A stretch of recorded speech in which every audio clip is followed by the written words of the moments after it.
Tapi ya bosnya lebih suka down to earth-nya itu untuk berbagi pada Anda, khususnya yang penonton-penonton yang memang bermimpi untuk menjadi pebisnis kuliner itu ya. Bos itu memotivasi Anda pecinta kuliner yang ingin juga beranjak menjadi seorang pebisnis kuliner, guys, atau Anda yang sudah pebisnis kuliner dan mungkin ingin mengembangkan bisnis kuliner Anda.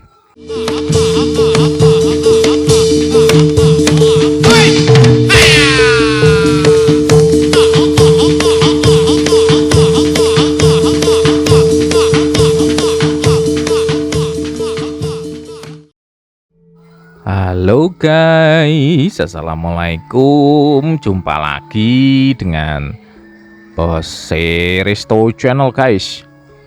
Ya, pagi ini Bose jadwalnya seperti biasa, guys ya. Kalau sudah bangun pagi, biasanya kemudian bersih-bersih, sholat subuh, sarapan, dan kemudian Bose santai-santai ya. Yang membuka grup WA tentang laporan-laporan omset dari restonya Bose ya. Kemudian Bose juga mungkin membuka channel YouTube yang kira-kira menambah asupan vitamin untuk otak Bose itu, guys ya. Kemudian Bose nyantai-nyantai sambil ditemani kopi hitam. Biar nih, kopi hitamnya biar apa? Ini kopi hitam tidak manis ya, guys ya. Nah, lebih sehat. Jadi kopi hitam tidak manis itu lebih sehat ya. Nah, Bose biasanya seperti itu. Jadi minumannya kopi hitam tidak pahit. Favoritnya Bose itu kalau daerah sini adalah kopi menoreh ya. Kalau datang ke sini, guys, silakan ya. Kopi menoreh itu kopi lokal sini. Kemudian ada juga kopi Merapi Merbabu, itu juga enak, guys. Kalau menoreh itu kan kopinya kopi ini robusta ya. Nah, kalau Merbabu Merapi itu arabica ya. Bedanya apa? Nah, bedanya kalau arabica itu ada cita rasa asamnya atau fruity gitulah ya, guys ya. Dan kalau robusta biasanya lebih pekat gitu, guys. Kalau untuk kopi susu enak yang mana? Enaknya robusta karena dia rasa kopinya lebih pahitnya, lebih bulat, makanya dicampur dengan susu itu lebih haut, jadikan kopi susu atau milk base coffee drink ya, kayak latte, cappuccino gitu atau flat white ya. Kalau di Australia itu flat white. Nah, itu enaknya robusta, guys ya. Kalau arabica itu biasanya orang paling suka itu ada di V60 ya, V60. Nah, kemudian kalau robusta lagi itu kadang orang lebih suka misalkan dibuat Vietnam drip, guys. Dikasih Vietnam drip itu dikasih susu ya, guys. Jadi ya kopi susu tapi dipisah itu loh, yang kayak ada kayak kalengnya di atasnya itu loh, Vietnam drip. Jadi gelasnya ditaruh di bawah, dikasih susu kental manis, kemudian atasnya dikasih kayak kaleng kayak gitu, isinya kopi. Nanti dicurin gitu ya dengan air panas mendidih. Nanti airnya turun ke bawah, akhirnya air kopi nanti bercampur dengan susu kental manisnya di bawah, itu Vietnam drip ya. Vietnam drip itu seperti itu, guys. Kemudian kalau arabica selain V60 paling di biasanya ya itu sih. Sekarang paling populer tuh V60 ya, walaupun ada pakai itu aja lagi, bisa disuling lagi gitu ya, guys ya. Nah, atau aneka macam lagi, tapi biasanya itu aja prosesnya ya. Kalau Bose seperti itu biasanya yang diminum. Kalau ini hanya karena di model tubruk ya, guys. Yang paling enak ya robusta itu, guys. Ini ngomong-ngomong tentang kopi ya, guys ya. Namun selain dari itu, guys, kalau tahu nih, Bose lagi buka ya, kelihatan ya, semoga ya. Nah, ini sebenarnya, guys ya, ini kalau Anda tahu ya, ini adalah konten Bose Resto. Jadi Bose itu terbiasa untuk membuat list untuk materi di Bose Resto ya. Dan ini ada berapa nih? Ada 132, sudah ada 132, dan mungkin ini hampir semua ini sudah Bose sudah Bose shoot ya materinya. Jadi sebelum bos itu membuat materi, ya bos itu bukan asal-asalan buat materi guys. Bos biasanya membuat list dulu ya. Kira-kira tema-tema apa yang akan bos share kepada para penonton ya. Nah, setelah bos membuat tema-tema itu, kemudian bos biasanya membuat poin-poin penting yang akan disampaikan ya. Jadi pertama buat list, kedua menentukan poin-poin yang akan disampaikan. Baru yang ketiga itu adalah take video.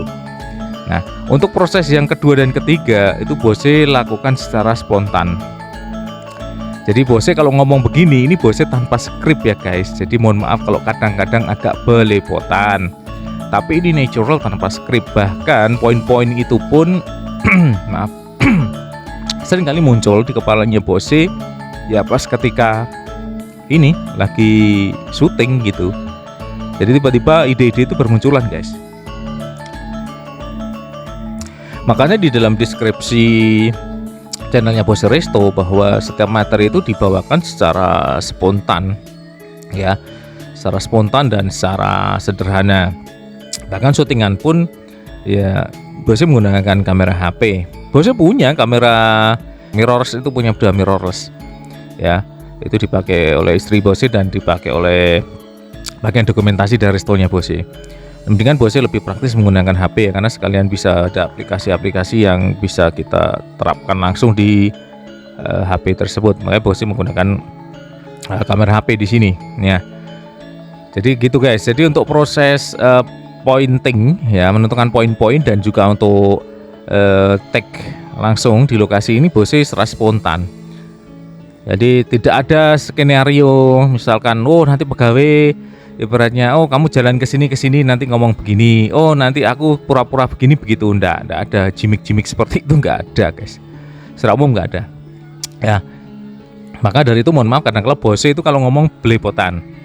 Ya itu kalau Anda protes, kenapa kok ngomongnya belepotan seperti tidak direncanakan sebelumnya? Sudah direncanakan, namun demikian Bose tidak membaca skrip.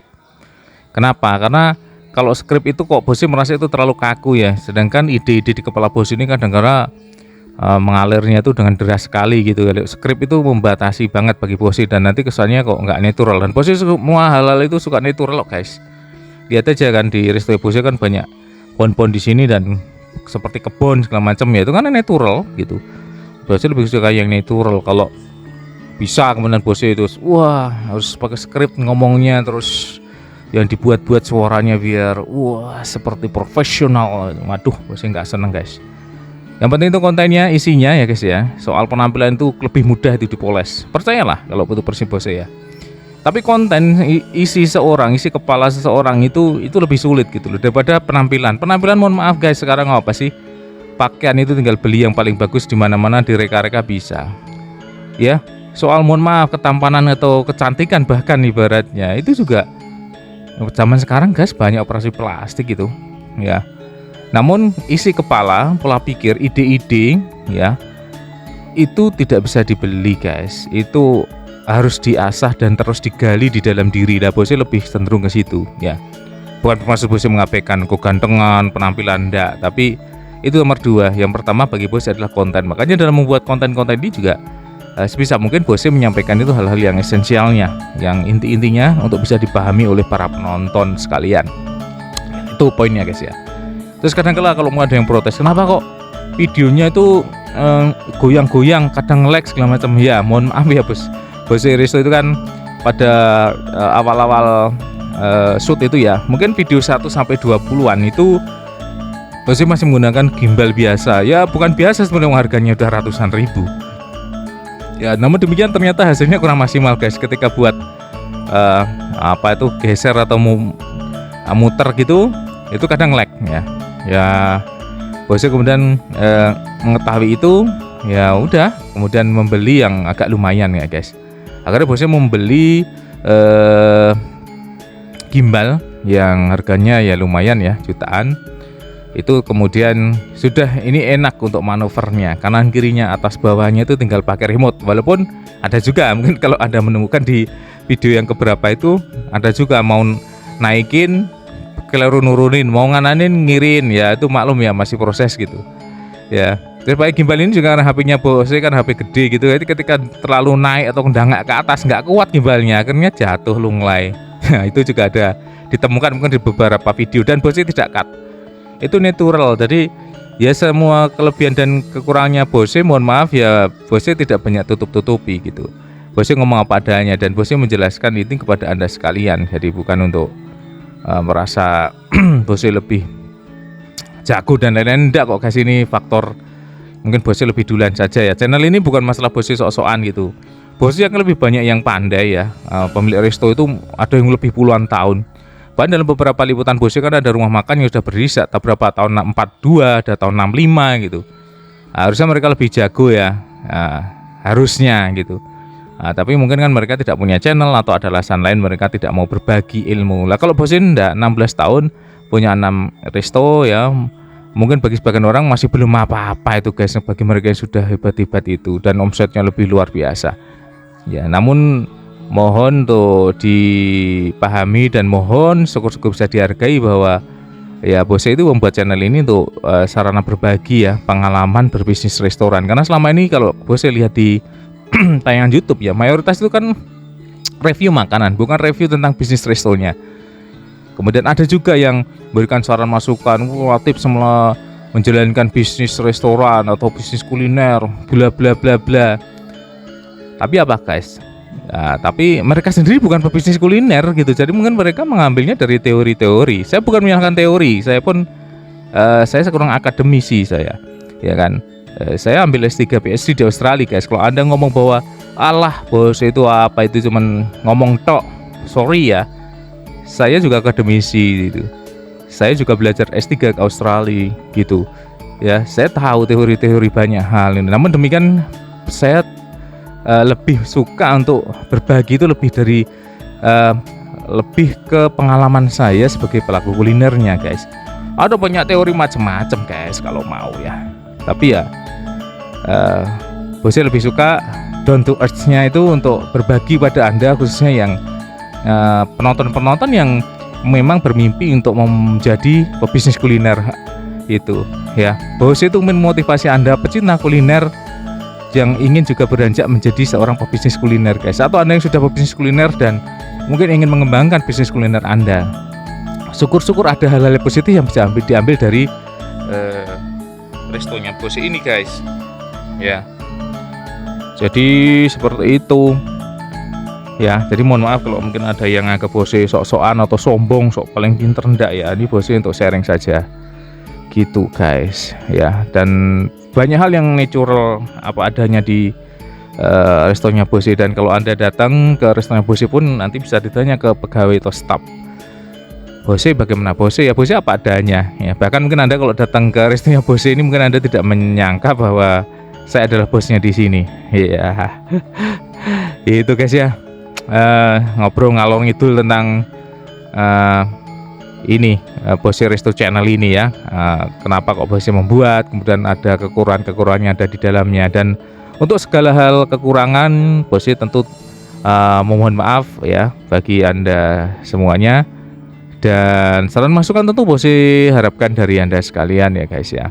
Kritik, saran, masukan itu adalah vitamin penguat agar kita lebih hebat gitu ya. Selama itu membangun, wah itu bagus sekali gitu ya. Terus untuk segala kesalahan, Bose juga mohon maaf ya kalau ada kesalahan-kesalahan, dan juga mungkin terima kasih ya Bose ucapkan bagi Anda yang sudah subscribe, memberikan jempolnya atau share video-video yang ada di Bose Resto Channel ini. Semoga Anda senantiasa diberikan kesehatan, murah rezeki oleh Tuhan Allah Subhanahu wa taala. Itu dulu guys ya, kita bahas-bahas sambil ngopi-ngopi dan konten-konten di Bose Resto ini. Semoga ada manfaatnya, kurang lebihnya kembali lagi mohon maaf. Sampai jumpa di video vlog Bose Resto selanjutnya. Salam sehat selalu dan hidup madiang.